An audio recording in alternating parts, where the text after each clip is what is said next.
This is a very vulnerable video because I just got done having a mental breakdown. But to all of my single gals out there who like live on their own and like get all of their stuff for themselves on their own, I am proud of you because I am one of those people, and it is so hard sometimes. Like, I feel so secure in being single and being on my own, and I really enjoy it, but the hardest factor of it is money. Like, it's so hard to feel so good being single, but wish so badly that you just had, like, a partner to be able to rely on a little bit as well. Like, you guys could both rely on each other when it comes to finances and stuff like that, like rent, groceries, just anything. Like, it's honestly so hard sometimes seeing my friends who are pretty much all in long-term relationships and living with their significant others. And meanwhile, I just made a spreadsheet of like the things that my money goes towards, because I'm looking for a new apartment, and apartments are so expensive right now, especially just to live alone. Like, why do some places want you to like cough up over $2,000 for like a 300 square foot apartment that's like a studio apartment? It's absolutely ridiculous. Like, I should be able to support myself on my income and be able to afford my rent, but I can't because all of you crappy landlords out there want to charge literally an arm and a leg for me to be able to have a roof over my head. Anyways, the point of this video is just saying, for all of you girlies out there taking care of yourselves, I see you, because it is not easy to do. And I don't know, any girls who are out there being able to do that and like being able to pay their rent and also occasionally do things that they enjoy, or maybe treat themselves to something every now and then, how are you doing it? How are you doing it? Because I think I might be at my breaking point. There is a quiet shift happening across the world that most people do not want to talk about. And the reason they avoid it is because it challenges narratives that have been treated as untouchable for decades. What you are seeing right now is not a trend, not a moment, and not a social media illusion. It is a long building pressure finally releasing. And by the end of this video, you're going to understand why so many systems are suddenly showing visible cracks, and why this moment changes everything going forward. Before we get into it, take a second to support the channel by liking the video, sharing it with someone who needs to hear this message, subscribing, and clicking the notification bell. Make sure you select all notifications if you want to get every Angry Guy video the moment it drops, because these conversations are not slowing down and you do not want to miss what is coming next. Also, if you are serious about protecting yourself financially and building long-term stability in an unpredictable world, check out Angry's Crypto Academy. It is linked in the description of this video, and it walks you through how to buy, sell, and trade crypto responsibly, how to safeguard your assets, and how to grow wealth with a long-term mindset instead of gambling on hype. If you are enjoying these Angry Guy videos and want to show support directly, you can also buy me a Red Bull using the link in the description. Every bit of support helps keep this channel moving forward. Now, let us talk about what is really happening. Across multiple countries, across different cultures, and across very different economic systems, men are quietly making the same decision at the same time. They are stepping away. Some are stepping away from dating entirely. Some are stepping away from marriage. And increasingly, some are stepping away from marriages they already committed 2 years ago. This is not something driven by a single law, a single ideology, or a single online movement. This is a response to lived experience. And lived experience always wins in the long run. For years, the dominant story was that men were the problem, that men needed to be fixed, reshaped, retrained, or managed. Men were told they were failing at relationships, failing at emotional expression, failing at modern expectations, and failing at society itself. The solution offered was always more adjustment from men and never accountability elsewhere. Over time, many men tried to comply. They adjusted their language, they adjusted their behavior, they absorbed blame, they stayed quiet.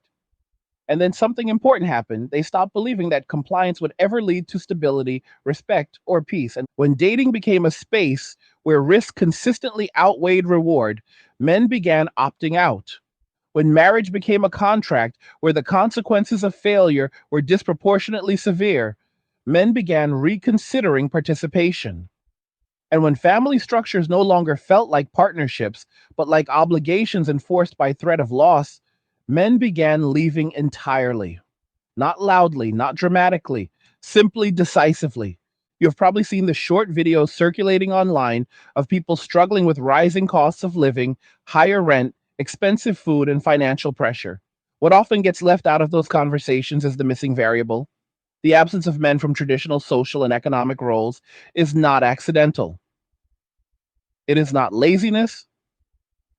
It is not fear. It is a rational response to an environment that no longer rewards contribution in the way it once did. Historically, men built because there was something to build for. Family, legacy, continuity, and mutual reliance created a sense of meaning. When that meaning erodes, productivity erodes with it. No law can force genuine motivation. No policy can manufacture personal investment. You can regulate behavior, but you cannot regulate belief. Once belief is gone, compliance becomes temporary at best. This is why you are now seeing rising divorce rates initiated by men in places where that was once extremely rare. When even cultures built on long standing family expectations begin to fracture, it signals something deeper than surface level dissatisfaction. It means the foundational agreement between effort and outcome has been broken. Men are no longer convinced that staying leads to stability or that leaving leads to ruin. When that balance flips, the exodus begins. What makes this moment especially important is that it cannot be easily reversed. Governments can change laws, institutions can issue messaging, media can attempt reframing, but none of those tools address the core issue. Trust once broken does not return simply because someone asks for it. It returns only when behavior changes over time, and many men no longer believe that change is coming. This is where panic begins to appear. Panic is not always loud. Sometimes it shows up as rushed policy changes. Sometimes it shows up as sudden concern for fairness that was absent for decades. Sometimes it shows up as emotional appeals asking men to return, participate, rebuild, and re engage.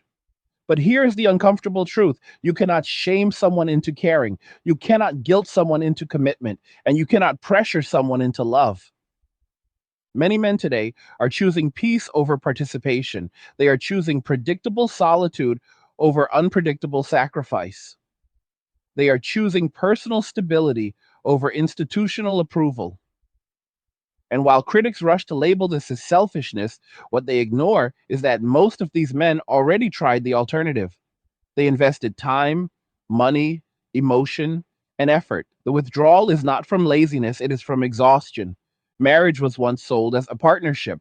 For many men, it now feels like a legal and financial risk with emotional uncertainty layered on top. Dating was once sold as a path toward companionship. For many men, it now feels like a performance evaluation where the criteria constantly change and the penalties are permanent. When systems no longer feel navigable, people stop entering them. Children are often mentioned in these conversations, and they should be, because they are the ones who feel the impact most directly. When adults cannot resolve conflict within frameworks that feel fair and balanced, children become witnesses to decisions they did not create. But blaming men for leaving ignores why they leave. People do not abandon roles they believe in. They abandon roles that feel hostile to their existence. This is not about hatred. It is not about revenge. And it is not about destroying society. It is about opting out of arrangements that no longer make sense. Men are not demanding control, they are demanding peace. And when peace is unavailable within existing structures, they will seek it elsewhere. Some believe this trend can be reversed by economic pressure. Make life expensive enough, and people will comply. That logic misunderstands human behavior. When people feel trapped, they do not become more cooperative, They become more evasive. They disengage. They find ways to survive without participating fully. History is filled with examples of this outcome, and ignoring those lessons does not change the result. Others believe this is just a phase, that once conditions improve, men will return. That belief assumes men left because of temporary discomfort rather than permanent disillusionment. For many men, the emotional contract was broken long before the economic one. Financial stress did not cause the withdrawal, it merely exposed it. This is why attempts to shame men back into traditional roles fail.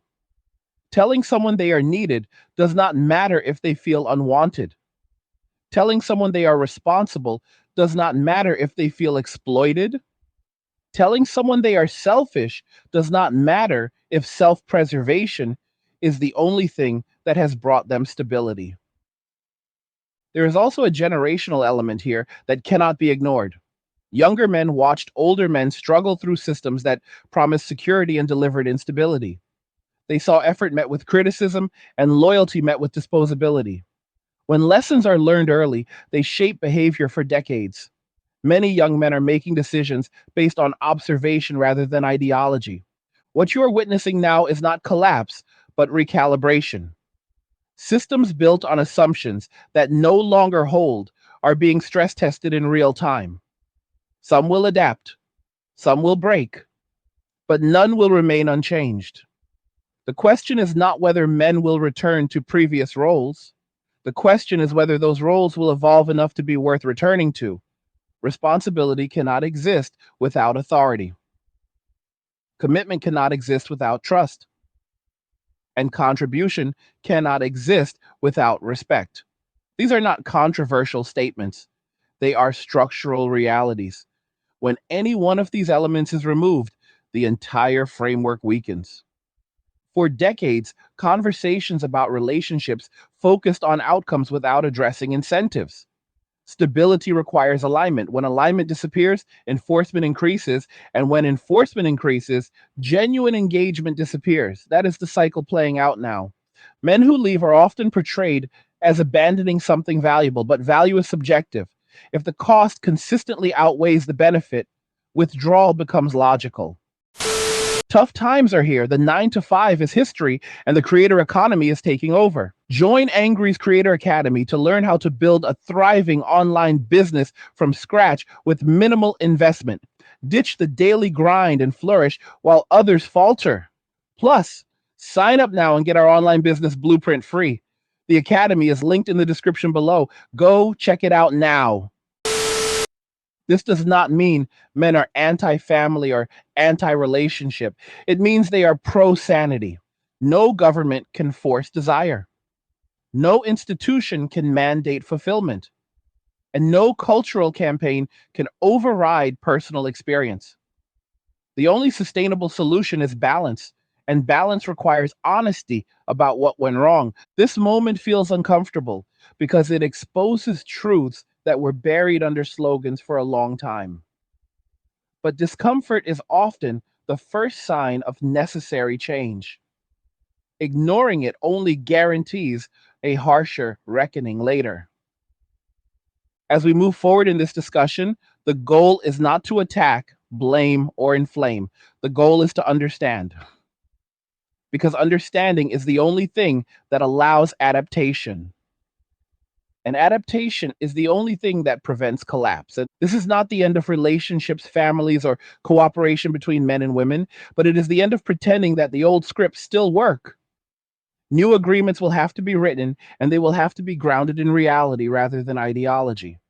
The men walking away are not disappearing. They are reorganizing their priorities. They are choosing environments where effort feels worthwhile and peace feels attainable.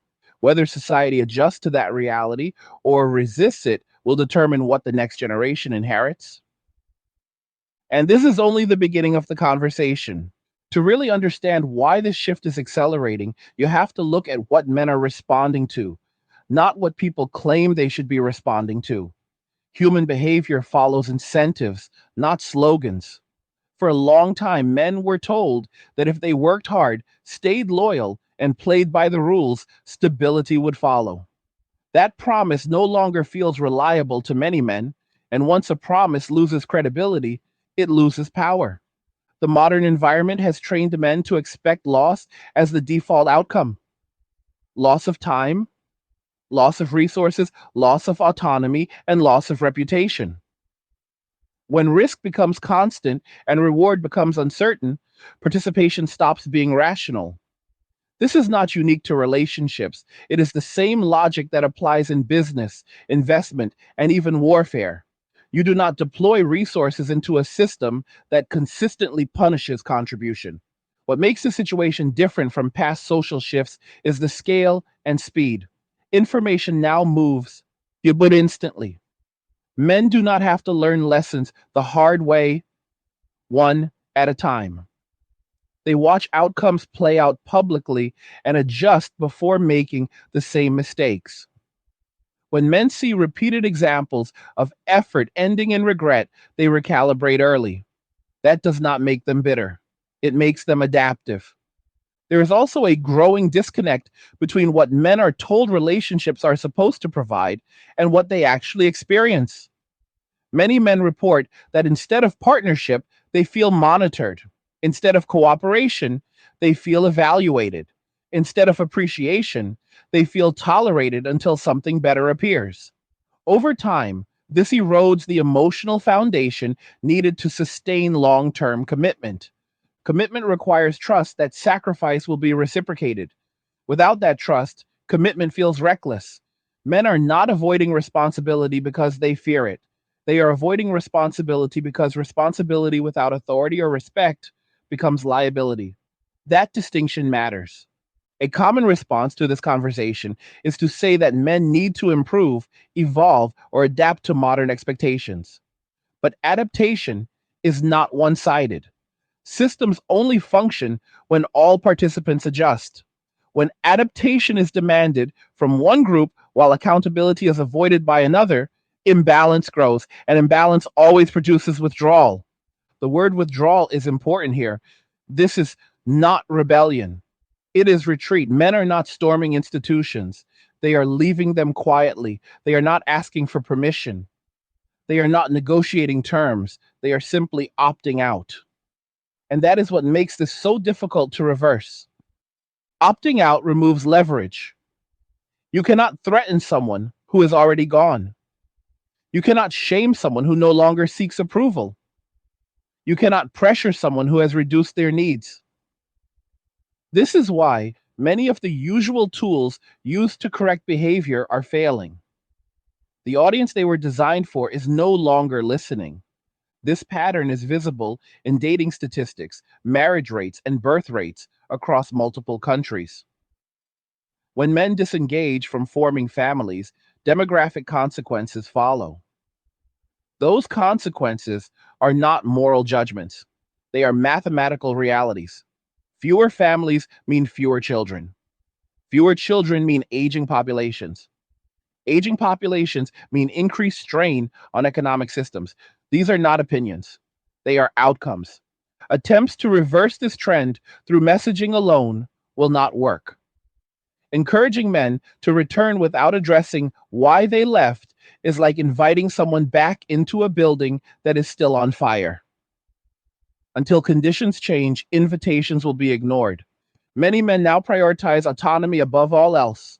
Autonomy allows control over risk. It allows exit without penalty. It allows peace without negotiation. This does not mean men reject companionship. It means they reject frameworks where companionship comes with irreversible consequences. The rise of solo living, minimalism, and self focused lifestyles among men is often mocked, but mockery misses the point. These lifestyles reduce exposure to loss.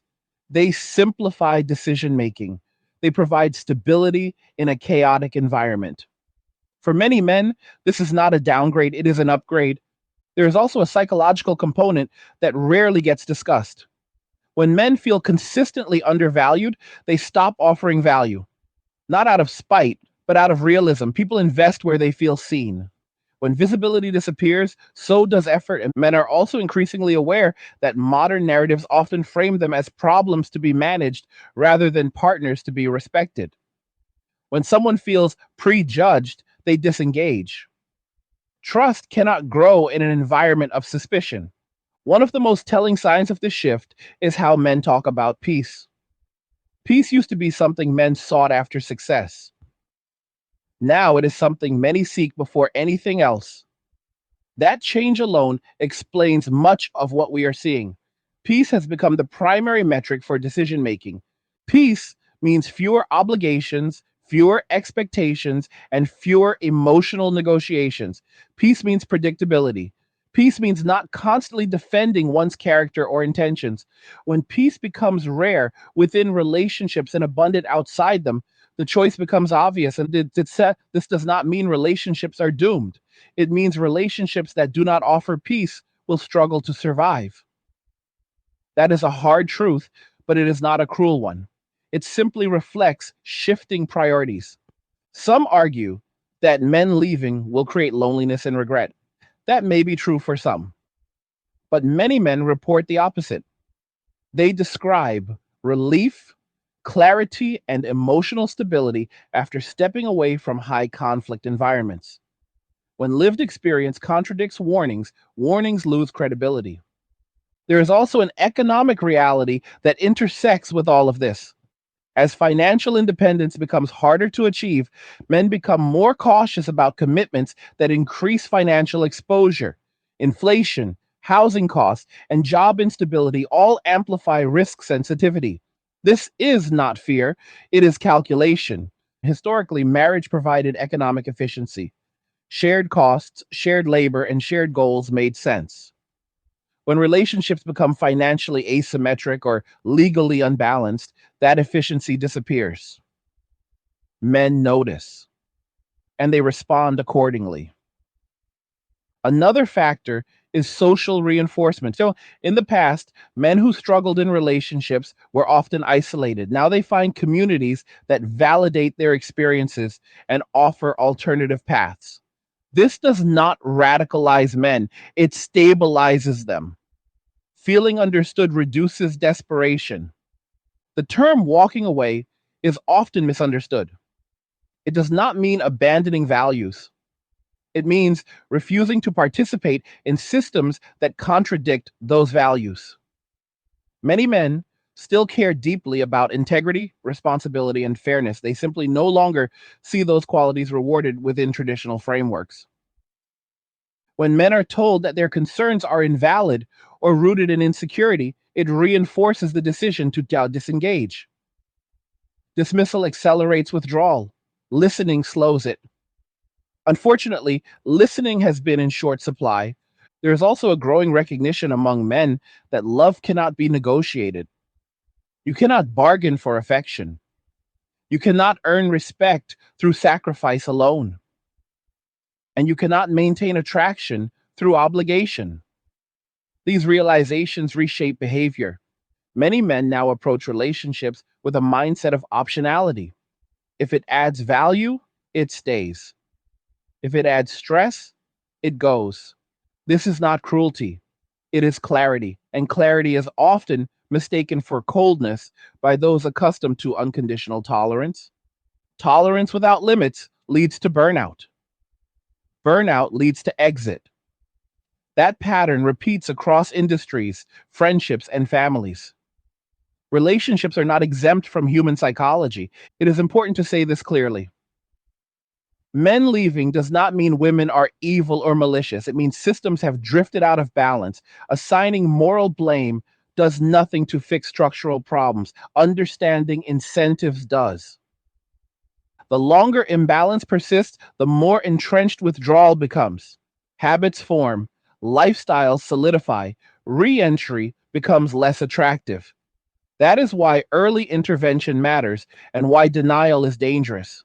Some governments and institutions are beginning to notice the consequences, but many still misunderstand the cause. They attempt surface level fixes while ignoring foundational trust issues. Without rebuilding trust, policy changes are cosmetic. Trust requires consistency. Consistency requires fairness. Fairness requires accountability. These are not ideological concepts, they are operational ones. Systems that lack them lose participants. As this conversation continues, it is crucial to avoid simplistic conclusions. This is not about winning or losing, it is about alignment. Men are not seeking dominance, they are seeking equilibrium. Equilibrium allows cooperation to feel voluntary rather than coerced. When cooperation feels voluntary, it is sustainable. When it feels forced, it collapses the moment enforcement weakens. The men walking away are not anti society. They are responding to signals society has been sending for decades. Ignoring those signals does not make them disappear, it only amplifies the response. This moment offers a choice: continue pretending nothing is wrong and watch disengagement accelerate, or confront uncomfortable truths and rebuild frameworks that make participation worthwhile again. When people ask what happens next if nothing changes, the answer is not dramatic collapse. It is something quieter and far more difficult to reverse. It is gradual disengagement, layered year after year until participation becomes the exception instead of the rule. Societies rarely fall apart overnight. They thin out. Energy drains away. Initiative disappears. What remains still functions on the surface, but the underlying motivation that once powered it is gone. Men stepping away does not immediately stop systems from operating. Work still gets done. Bills still get paid. Institutions still exist. But the long term effect shows up in effort levels, innovation, and willingness to take responsibility beyond the bare minimum. When men stop believing that building leads to belonging, they stop building anything larger than themselves. This is why the phrase demographic crisis is not exaggeration. When fewer men commit to families, fewer children are born. When fewer children are born, the future becomes smaller. An aging population consumes more resources while producing less. That imbalance eventually forces difficult decisions that no amount of messaging can soften. Many policymakers assume that economic incentives alone can solve this problem. Offer subsidies, tax benefits, or financial support, and participation will return. But that approach misunderstands motivation. Men are not leaving because they lack incentives, they are leaving because they lack trust. Incentives without trust feel like bait, not partnership. There is also the assumption that men will eventually return because isolation is supposedly unbearable. That assumption ignores how men experience solitude. For many men, solitude is not emptiness, it is relief, it is freedom from constant judgment and negotiation. When solitude feels safer than connection, connection loses its appeal. This does not mean men do not want relationships. It means they want relationships that do not require self erasure. They want mutual respect, not conditional acceptance. They want peace, not perpetual conflict framed as growth. One of the most damaging misunderstandings in this conversation is the belief that men leaving are motivated by resentment. Resentment implies emotional attachment. Many men are not angry anymore, they are indifferent. And indifference is far harder to reverse than anger. Anger still cares. Indifference has already moved on. When indifference sets in, appeals fall flat. Emotional stories do not land. Social pressure does not work. Guilt loses its grip.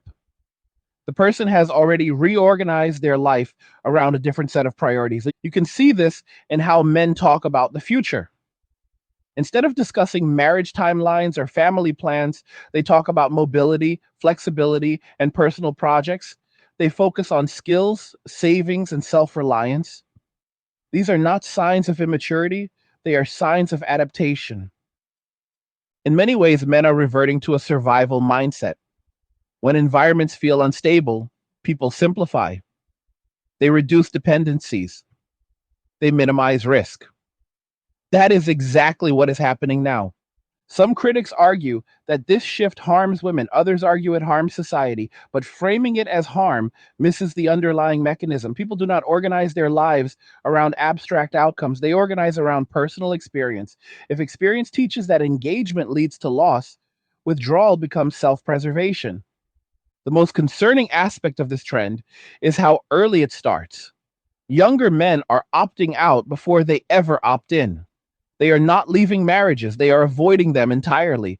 They are not disengaging after failure, they are disengaging preemptively. This is where cultural narratives matter. When young men grow up hearing constant messaging about how they are inherently problematic, they internalize caution. When they see men publicly criticized, regardless of intent, they learn avoidance. When they see commitment punished rather than protected, they choose distance. Alternate role models also play a role. When older men openly advise younger men to prioritize peace and caution over tradition, the message spreads quickly. Wisdom transfers faster than ideology. Another factor that accelerates disengagement is the erosion of male only spaces and mentorship. Historically, men learned how to navigate relationships, responsibility, and conflict through guidance from other men. When those spaces disappear, men learn through observation instead. And what they observe does not encourage participation. Men also notice inconsistency between what is praised and what is practiced. They hear calls for empathy, but experience dismissal. They hear calls for vulnerability, but see it used against others. Over time, this teaches emotional restraint rather than openness, and restraint then gets labeled as emotional unavailability, which reinforces the cycle. Men pull back further. Expectations rise. Frustration grows on both sides. Eventually, disengagement becomes permanent. Some people suggest that men leaving will force systems to improve. That is possible, but not guaranteed. Systems often resist change until consequences become unavoidable. The danger is waiting too long and discovering that the people you need to return have already built lives elsewhere. Once men establish routines, communities, and identities outside traditional structures, the cost of reentry increases. Why re enter a system that previously caused stress when your current life offers stability? This is why timing matters. Trust is easier to rebuild when withdrawal is recent. It is much harder when withdrawal becomes identity. There is also a feedback loop at play. As more men leave, those who remain face increased pressure, expectations rise, responsibility concentrates, burnout accelerates. That drives even more men away. The cycle feeds itself. You see this in workplaces, families, and social institutions. When fewer people carry the load becomes heavier. Eventually, even the most committed participants reconsider. Another overlooked element is how men interpret fairness. Fairness does not mean equal outcomes, it means predictable rules. When rules change mid game or are enforced selectively, trust erodes. Men respond strongly to rule inconsistency. Many men feel that modern systems punish mistakes harshly while offering little reward for success. When downside risk is unlimited and upside benefit is capped, rational actors reduce exposure. This is basic decision making, not ideology. There is also the issue of narrative ownership. Men increasingly feel that their stories are told about them rather than by them. When people feel misrepresented, they disengage from the conversation entirely. This disengagement extends beyond relationships into civic life. Voting participation drops, community involvement declines, volunteerism decreases. These are not coincidences, they are symptoms of alienation. Alienation is dangerous because it creates a vacuum. Vacuums eventually fill, but not always with healthy alternatives. That is why honest conversation matters now more than ever. The solution is not to pressure men back into old roles. The solution is to redesign roles so they make sense in the current environment. That requires acknowledging past failures without defensiveness. Accountability does not mean blame. It means recognizing cause and effect. Ignoring cause does not eliminate effect. Men want to be useful. They want to contribute. They want to feel respected. These desires have not disappeared. What has disappeared is the belief that traditional pathways still offer those outcomes. If systems want men to return, they must offer predictability, fairness, and mutual respect. Not slogans, not shame, not emotional appeals, structural change. That change starts with listening rather than instructing, with curiosity rather than condemnation, with partnership rather than control. It also requires accepting that some men will never return. And that is okay. Forcing universal participation was never realistic. Sustainable systems accommodate choice. The question is whether enough men will find re engagement worthwhile to maintain balance. That depends entirely on what changes next. This conversation is uncomfortable because it challenges assumptions that were treated as settled. But growth only happens when assumptions are tested. The men walking away are not enemies, they are signals. And signals exist to be read, not dismissed. If there is going to be any meaningful path forward, it starts with acknowledging a reality that many people resist. Men did not leave because they hate society. They left because society stopped feeling like a place where their effort mattered. That distinction changes everything because hatred can be argued with, debated, and challenged. Disengagement cannot. You cannot reason someone back into caring once they have decided that caring costs too much. One of the most uncomfortable truths is that many men feel they were asked to carry responsibility without being given corresponding authority or appreciation. Responsibility without agency feels like servitude. Responsibility without respect feels like exploitation. Over time, even the most patient individuals reach a breaking point, not in anger, but in quiet resignation. This resignation often looks invisible from the outside. Men still show up to work, they still pay taxes, they still fulfill legal obligations, but they stop volunteering emotional energy. They stop investing socially. They stop taking risks that benefit others. They do what is required and nothing more. From the outside, everything appears functional. On the inside, the engine is idling. Historically, societies relied heavily on surplus male effort. Men worked longer hours, took on dangerous tasks, built infrastructure, and absorbed stress because they believed the outcome justified the cost. When that belief disappears, surplus effort disappears with it. What remains is the minimum needed to survive. This is why many modern systems feel stagnant. Innovation slows, initiative declines, creativity dries up. These are not technical failures, they are motivational failures. Motivation cannot be legislated, it must be earned. Another hard truth is that men are highly sensitive to fairness, even if they do not always articulate it emotionally. Fairness does not mean perfection, it means consistency. When rules are predictable, men adapt. When rules feel arbitrary or biased, men withdraw.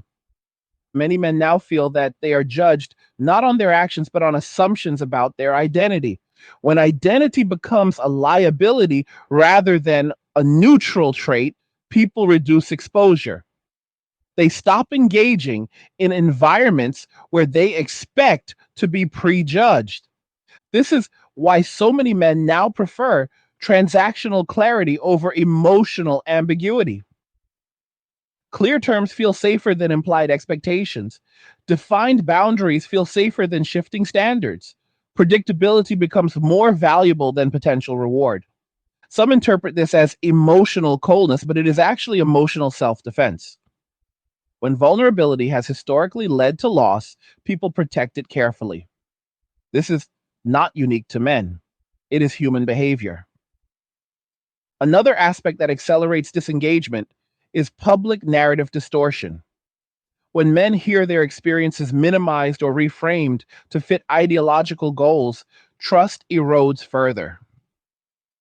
Being told that your reality is incorrect because it is inconvenient creates alienation. Alienation compounds over time. Each dismissal adds weight. Eventually, the cost of staying emotionally engaged exceeds the benefit. At that point, exit becomes the rational choice.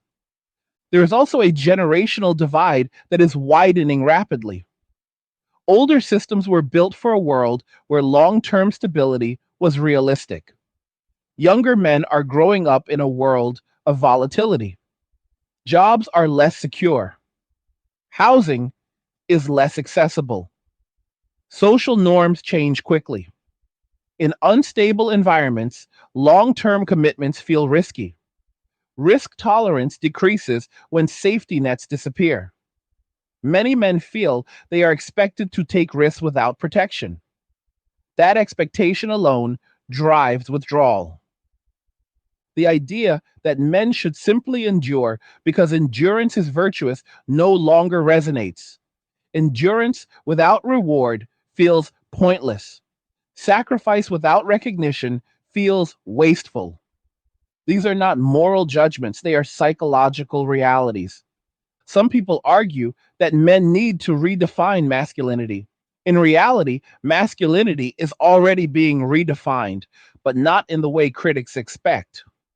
It is being redefined around autonomy, boundaries, and self respect rather than sacrifice and obligation. This new definition values peace over approval. It values clarity over chaos. It values self control over self sacrifice. These values shape behavior powerfully. This shift also explains why many men are less reactive to criticism. When approval is no longer a goal, disapproval loses its sting. This is often misinterpreted as apathy, but it is actually detachment. Detachment protects mental health, it reduces stress, it creates emotional stability.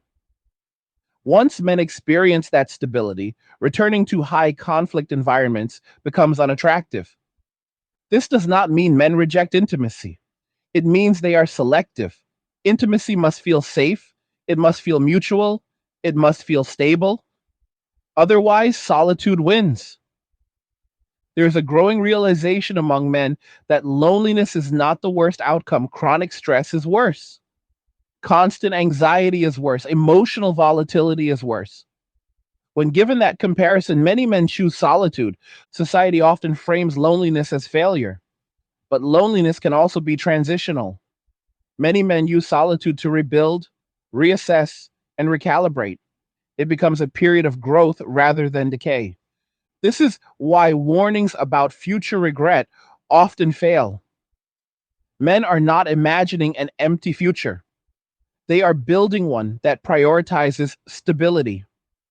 That future may look different from tradition, but different does not mean worse. Another misunderstood aspect is that men leaving does not mean men abandoning values. Many men maintain strong personal ethics. They simply decouple those ethics from institutions they no longer trust. This decoupling weakens institutions, but strengthens individual integrity.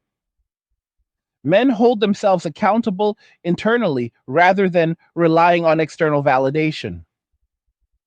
The danger for society is not that men will become destructive. The danger is that they will become invisible. Invisible contributors are harder to engage, harder to mobilize, and harder to inspire. Invisibility reduces social cohesion.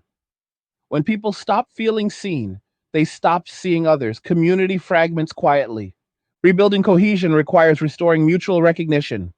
Men need to feel valued not for compliance, but for contribution. They need to feel respected not conditionally, but consistently. Respect is not admiration, it is not agreement. It is basic acknowledgement of agency and dignity. When respect disappears, cooperation follows. Many conversations fail because they begin with accusation instead of curiosity. Asking why men left invites dialogue. Telling men they are wrong for leaving ends it. This moment requires humility from institutions that assumed participation was guaranteed. Participation was never guaranteed. It was earned through alignment of incentives and values. There is also a lesson here about long term thinking. Short term gains achieved by ignoring imbalance often produce long term losses. When systems prioritize immediate ideological wins over sustainable cooperation, they undermine themselves. The men walking away are not celebrating collapse. Most would prefer a functional society, but preference does not override self preservation. If nothing changes, the long term outcome is not chaos, it is stagnation. A society that functions mechanically but lacks vitality. A culture that survives but does not thrive. If change does happen, it will not come from shaming men back into place. It will come from redesigning systems so participation feels worthwhile again. That redesign will require uncomfortable conversations about fairness, responsibility, and trust. Avoiding those conversations only guarantees deeper disengagement. This is not a call to return to the past. The past cannot be recreated. It is a call to build something new that reflects current realities. Men are not asking for privilege, they are asking for balance. Balance creates sustainability. Sustainability creates stability. Ignoring that request does not make it disappear, it amplifies the response. Because once enough men walk away, rebuilding becomes exponentially harder. And that is a reality no society can afford to ignore. At this point, it becomes necessary to talk about responsibility in a way that is rarely discussed honestly. Responsibility only functions when it is chosen, not imposed. When people feel forced into roles without consent, they comply temporarily but disengage internally. That internal disengagement is what we are witnessing now on a massive scale. Men did not wake up one day and decide to abandon responsibility. Responsibility stopped feeling voluntary and started feeling compulsory without reward. This is a critical distinction because voluntary responsibility produces pride, effort, and endurance. Compulsory responsibility produces resentment, burnout, and eventual exit. Every stable society in history relied on voluntary male participation. Once that participation becomes enforced rather than earned, the system begins to hollow out. One of the most overlooked factors in this conversation is how men evaluate fairness over time. Men tend to tolerate hardship if they believe the system is fair and the rules are consistent. What they struggle with is unpredictability. When expectations shift constantly, when standards change without notice, and when consequences feel disproportionate, trust collapses. Trust is the invisible currency that holds relationships and institutions together. Without it, every interaction becomes transactional, defensive, and cautious. Men begin to ask not how to build, but how to protect. Protection mindset replaces contribution mindset, and that shift alters behavior fundamentally. This is why many men now approach life with an exit strategy in mind. They think in terms of reversibility. They ask whether a decision can be undone, whether a commitment can be exited safely, and whether a risk can be contained. When commitments feel irreversible and consequences feel asymmetrical, men reduce exposure. Critics often describe this mindset as fear based. It is not, it is experience based. Fear fades, experience compounds. Once someone has seen how quickly stability can evaporate, they plan accordingly. There is also a moral fatigue setting in. Many men feel they were told they were the cause of problems they did not create, expected to fix issues they did not initiate, and blamed regardless of outcome. Over time, this erodes the desire to participate morally. When moral effort is punished, moral disengagement follows. Moral disengagement does not mean becoming unethical, it means withdrawing emotional investment from collective narratives. Men stop trying to be symbols and focus on being individuals. That shift weakens shared identity. Shared identity used to be reinforced through family, work, and community. As men disengage from these structures, identity fragments. People become islands rather than networks. Coordination becomes harder. Trust becomes localized. This fragmentation has long term consequences that are not immediately visible. It reduces resilience during crises. It weakens response to emergencies. It limits cooperation under stress.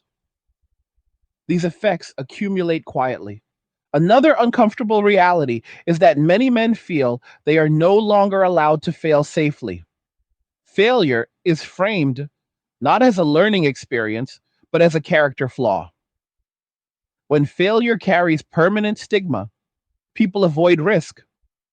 Avoiding risk leads to stagnation.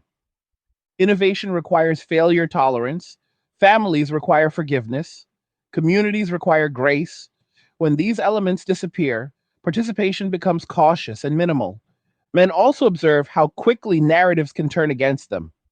A single mistake can overshadow years of effort. Reputation fragility discourages engagement. When the cost of misstep is public condemnation, people reduce visibility.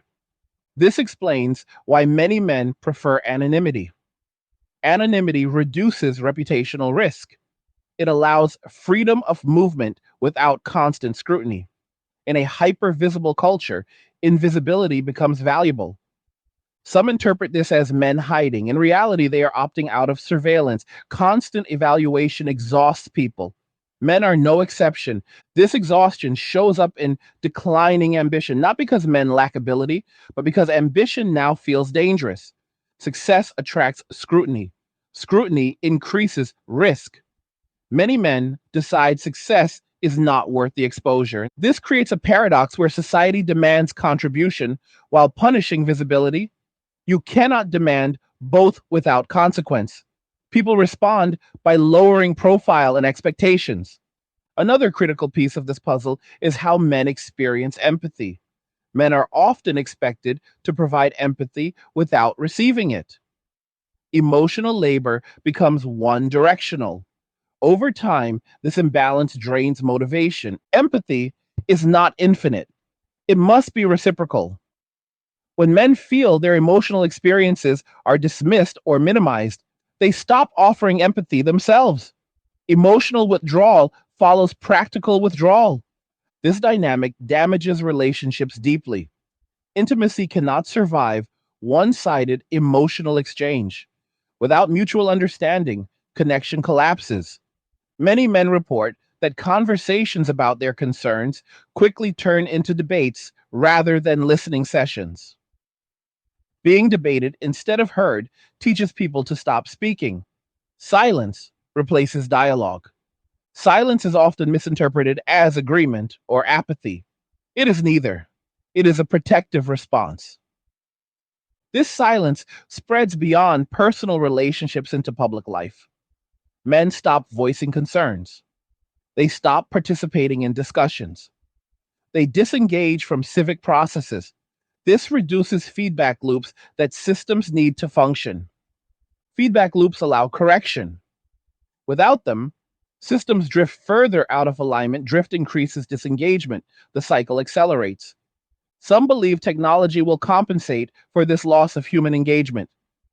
Automation can replace labor, but it cannot replace meaning. Meaning comes from participation that feels valued. A society can function with fewer people doing more, but only temporarily. Eventually, burnout catches up. When people burn out, systems fail quietly. The idea that men will return once conditions improve assumes men are waiting. Many are not waiting, they are building alternative lives. These lives may not align with traditional expectations, but they offer stability. Once alternative paths become normalized, traditional paths lose monopoly. Choice increases. Competition emerges. Systems must then earn participation rather than assume it. This is not a threat, it is a natural correction. Systems that adapt survive. Systems that resist stagnate. Adaptation requires humility. It requires admitting that past assumptions no longer hold. It requires willingness to redesign incentives. One of the most damaging assumptions was that men would always show up regardless of conditions. That assumption was never tested because conditions were stable for a long time. Now it is being tested and it is failing. Men are not disappearing, they are reallocating effort. They invest where returns feel fair. That includes personal growth, financial independence, and selective relationships. Selective does not mean selfish, it means intentional. Intentional living reduces waste. Waste includes emotional waste, time waste, and effort waste. Men increasingly value efficiency in relationships, not in a cold sense, but in a sustainable one. Constant conflict is inefficient. Unclear expectations are inefficient. Emotional volatility is inefficient. Efficiency creates peace. Peace sustains effort. Many men now define success differently. Success is no longer status or approval, it is stability, autonomy, and calm. That redefinition reshapes choices. This shift challenges consumer culture as well. Many traditional motivators relied on male competition for status. When men stop competing, consumption patterns change. Entire industries feel the effect. Dating apps, luxury goods, and status driven markets all depend on male participation.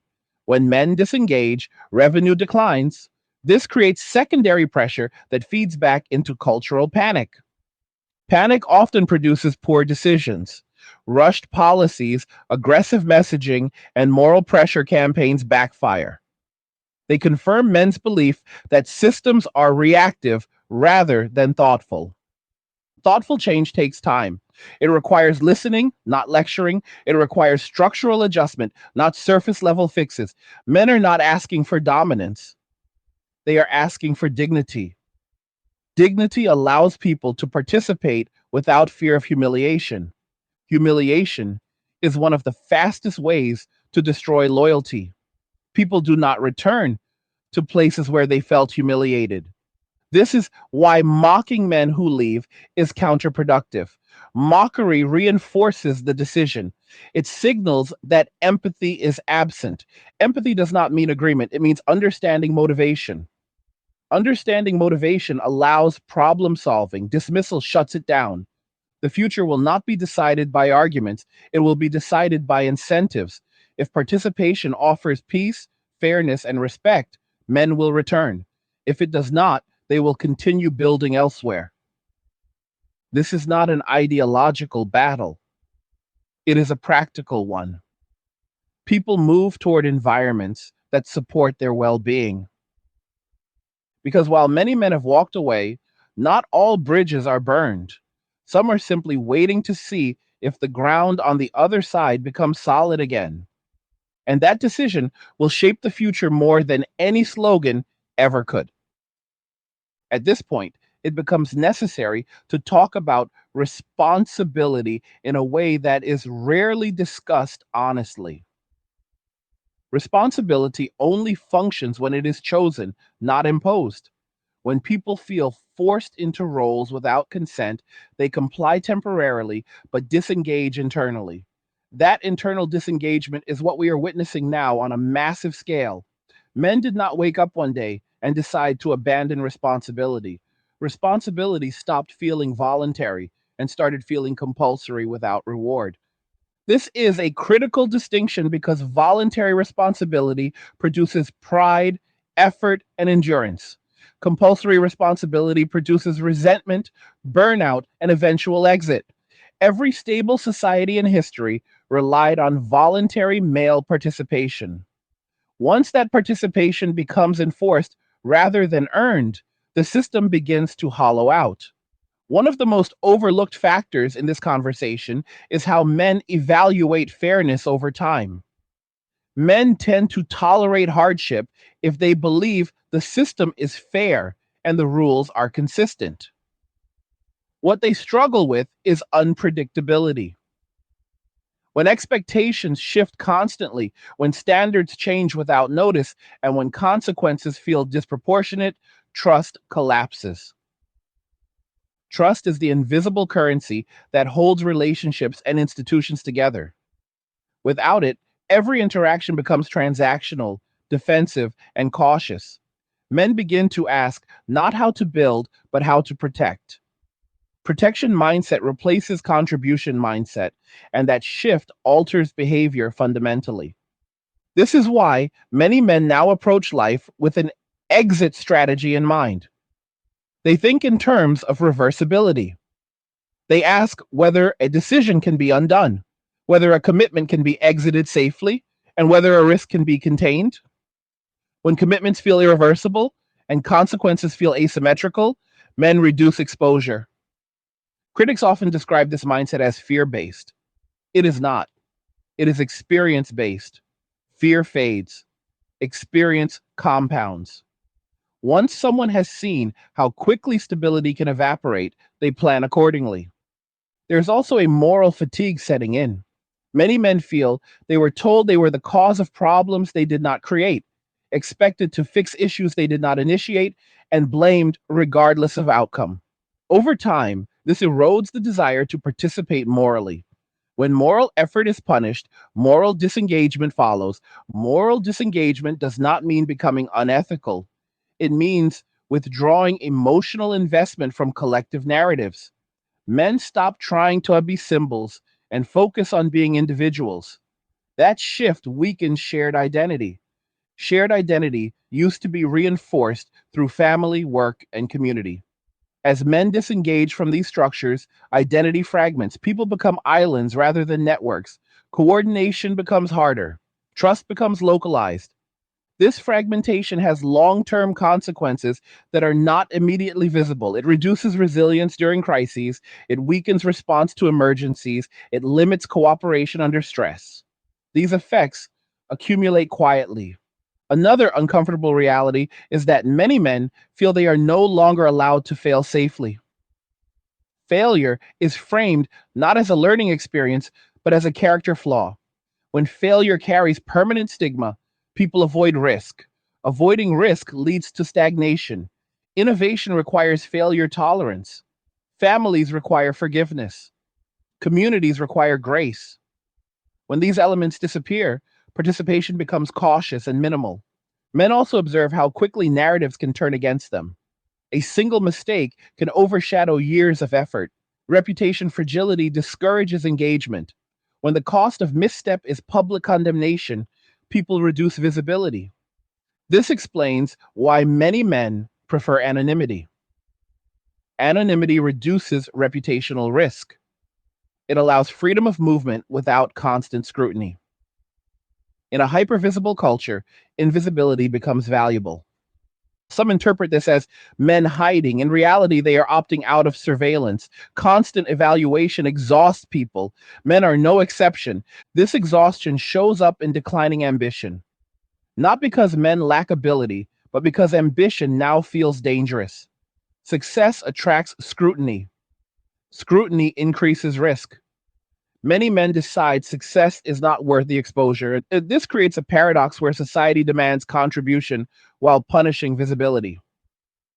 You cannot demand both without consequence. People respond by lowering profile and expectations. Another critical piece of this puzzle is how men experience empathy. Men are often expected to provide empathy without receiving it. Emotional labor becomes one directional. Over time, this imbalance drains motivation. Empathy is not infinite, it must be reciprocal.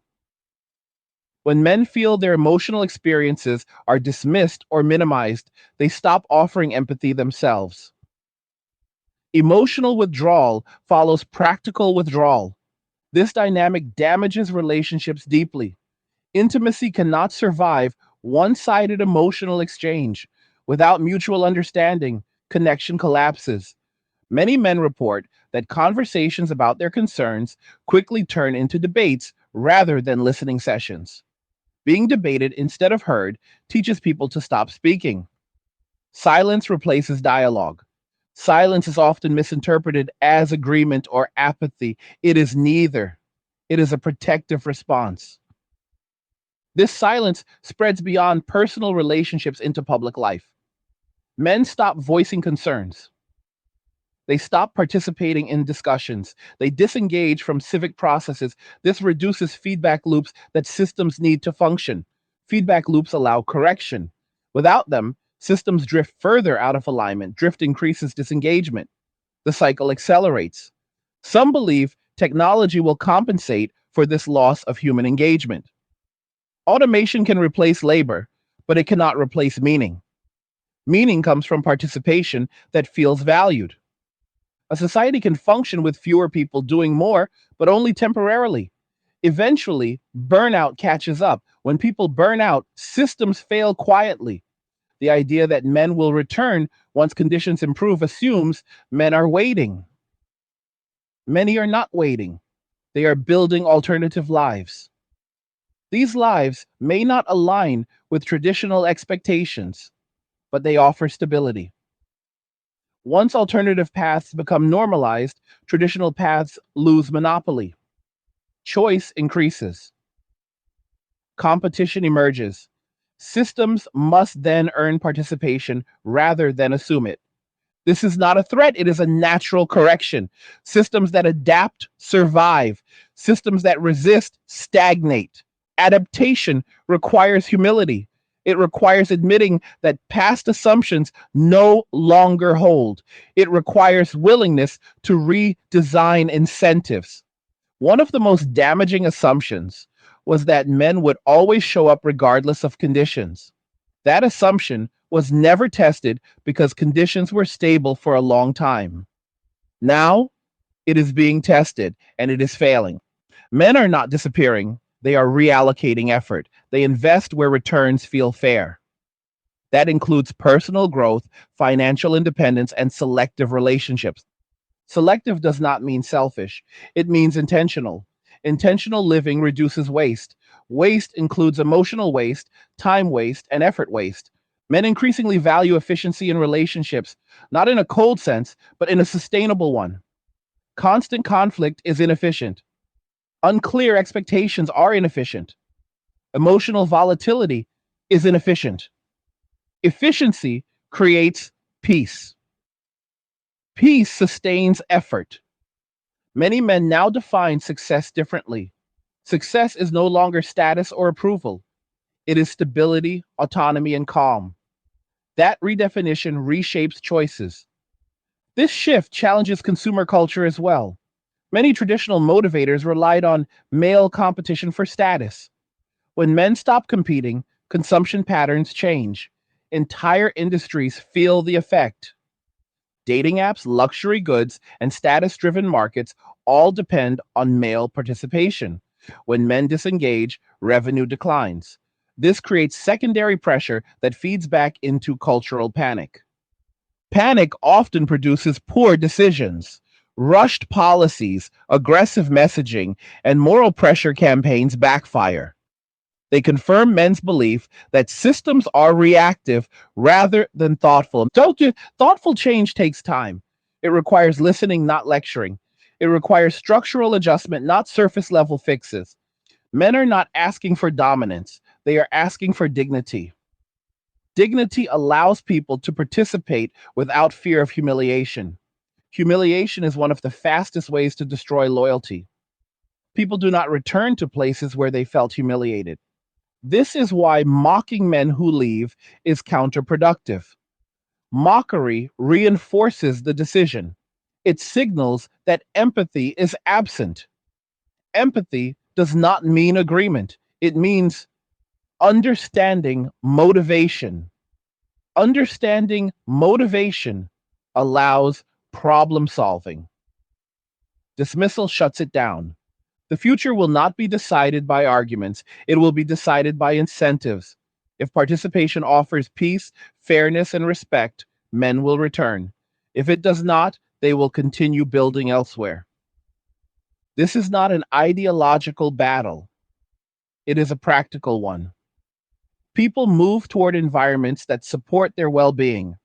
As this conversation reaches its conclusion, it is important to step back and look at the full picture without emotion clouding judgment. What has been described throughout this video is not a rebellion, not a collapse, and not a conspiracy. It is a recalibration driven by lived experience. Men across the world are responding to the conditions placed in front of them, and their response is consistent because the incentives are consistent. When participation feels risky and unrewarding, people withdraw. When contribution feels invisible or punished, effort declines. When commitment feels one sided and irreversible, caution replaces enthusiasm. These are not uniquely male traits, they are human responses. The only reason this moment feels unusual is because men historically absorbed imbalance quietly for a very long time. That quiet endurance created the illusion that participation was guaranteed. It never was. It was conditional on meaning, trust, and fairness. As those conditions eroded, participation followed. What we are witnessing now is not men abandoning society. It is men refusing to sacrifice themselves for systems that no longer reciprocate. There is a tendency to frame this shift as a failure of men, but that framing misses the point entirely. This is not about moral weakness or lack of character. It is about rational choice under changed circumstances. Men did not change overnight. The environment changed and men adapted. Adaptation is not cruelty, it is survival. Every organism adapts when conditions change. Expecting men to behave differently than every other group in history is unrealistic. The most important lesson in all of this is that no society can thrive on obligation alone. Obligation without meaning breeds resentment. Meaning without obligation creates chaos. Stability exists in balance. That balance was lost, and now the correction is underway. For individuals watching this, the takeaway is not despair. It is agency. You still have choices. You still control how you live, what you tolerate, and where you invest your energy. Walking away does not have to mean isolation. It can mean discernment. It can mean choosing quality over quantity, peace over noise, and intention over pressure. For men who have already stepped back, the goal is not bitterness. Bitterness anchors you to what you left. Indifference frees you. Growth requires forward motion, not fixation on the past. Build your life in a way that aligns with your values, not in reaction to others. And for men who are still engaged but feeling strain, this moment is a signal to reassess. Burnout is not noble. Endurance without purpose is not strength. Strength is knowing when to pause, when to redirect, and when to set boundaries that protect your well being. For institutions and systems, the message is simple but uncomfortable. Participation must be earned. Trust must be rebuilt. Fairness must be demonstrated, not declared. Respect must be mutual, not conditional. The era of automatic compliance is over. That does not mean cooperation is impossible. It means cooperation must be voluntary. Voluntary cooperation is stronger, more resilient, and more sustainable than enforced participation ever was. There is also a warning embedded in this moment. If disengagement continues unchecked, the cost will not be borne by men alone. It will ripple outward. Families weaken, communities fragment, economies strain. These outcomes are not punishments, they are consequences. Consequences do not care about intention, they follow behavior. Ignoring that reality does not prevent it. Acknowledging it creates the opportunity for change. Change does not require erasing progress or returning to the past. It requires honesty about what no longer works.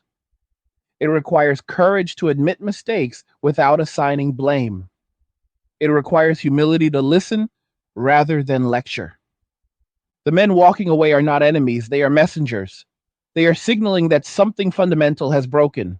Shooting the messenger does not fix the message.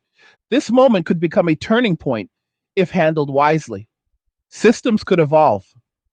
Relationships could become healthier. Expectations could become clearer. Balance could be restored. Or This moment could be dismissed, mocked, or ignored, allowing disengagement to deepen until recovery becomes impossible. History shows that once participation drops below a certain threshold, rebuilding becomes exponentially harder. The choice is still open, but it will not remain open forever. For those who still believe we're in cooperation, family, and shared purpose, this is not the end of the road. It is a crossroads. One path leads to continued fragmentation.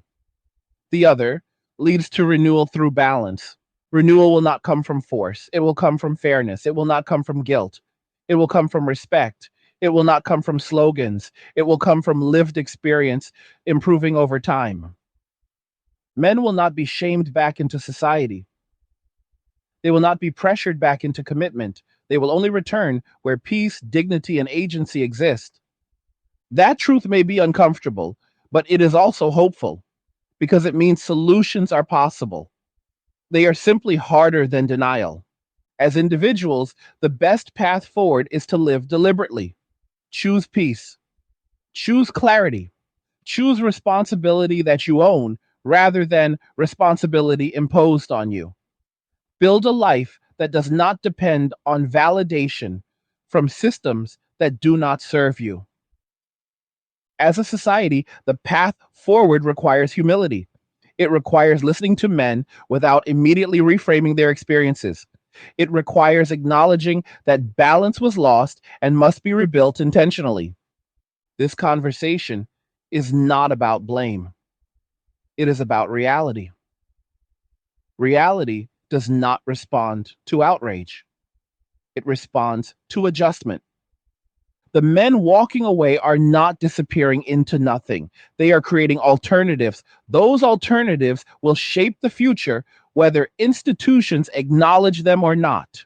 Ignoring that fact does not stop change. It only ensures it happens without coordination. Understanding it creates the chance for something better. So the question is not whether some men are walking away. That is already happening.